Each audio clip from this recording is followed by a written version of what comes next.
അവിടെ നിങ്ങൾക്ക് ഒരു കാര്യം അറിയാം, ഞാൻ ഇന്നേ വരെ ഈ സംഭവം ഞാൻ ഫസ്റ്റ് ടൈമാണ് ഞാൻ പറയുന്നത്. എൻ്റെ വീട്ടുകാരോട് പോലും ഞാൻ ഇത് പറയാത്തൊരു സാധനം. ഞാൻ അവിടെ ഏകദേശം എനിക്കൊന്നൊരു 4-5 മാസത്തോളം ഞാൻ വർക്ക് ചെയ്തിട്ടുണ്ട്. അതായത് ഞാൻ അവിടെ പണിയെടുത്തിട്ടുണ്ട്, പട്ടീനെ പോലെ ഞാൻ പണിയെടുത്തിട്ടുണ്ട്. അതിപ്പോൾ അലക്കാരനായിട്ടും എടുത്തിട്ടുണ്ട്, പിന്നെ കുക്കായിട്ടും എടുത്തിട്ടുണ്ട്, ആശാരിയായിട്ടും എടുത്തിട്ടുണ്ട്, എല്ലാ പണിയും ഞാൻ എടുത്തിട്ടുണ്ട് അവിടെ. ഇന്നേ വരെ ഒരു ഉറുപ്പ്യ തന്നില്ല. തരാത്തതിൽ എനിക്ക് വിഷമമൊന്നുമില്ല. കാരണം വെച്ചാൽ നമ്മളെന്താ പറയുക, നമ്മൾ ഓൻ്റെ ഒപ്പം നിൽക്കണമെന്നും അവിടെ ലൈവിലൊക്കെ പെർഫോം ചെയ്യുന്നതുകൊണ്ട് അതിലൊക്കെ ആ കുഴപ്പമില്ല ഓൻ അങ്ങനെയൊക്കെ പറഞ്ഞതുകൊണ്ടാണ്. പിന്നെ തരാന്ന് പറഞ്ഞ് ഇങ്ങനെയൊക്കെ നിൽക്കുമ്പോൾ നമ്മളാ എന്തായി കഴിഞ്ഞാൽ ഏതെങ്കിലും ഒരു ദിവസം നമ്മൾ കാര്യം സെറ്റാക്കും. പിന്നെ ഈ പറഞ്ഞ പോലത്തെ എന്തെങ്കിലും വീട്ടിലൊരു ആവശ്യമോ സാഹചര്യമോ മോശമായി കഴിഞ്ഞാൽ ഒപ്പം നിൽക്കുമല്ലോ, അതിന് സഹായിക്കുമല്ലോ എന്നുള്ള ഒരു പ്രതീക്ഷ ഉണ്ടായിന്.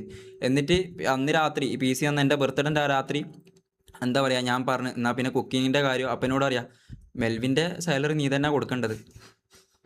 ഞാൻ പറഞ്ഞു നീ അതെ എടാ, ഞാൻ സാലറി കൊടുത്തു, ഞാൻ അത്രയും മാസം എൻ്റെ വീട്ടിലേക്ക് പൈസ അയക്കുന്നത് എങ്ങനെയാ അറിയടാ.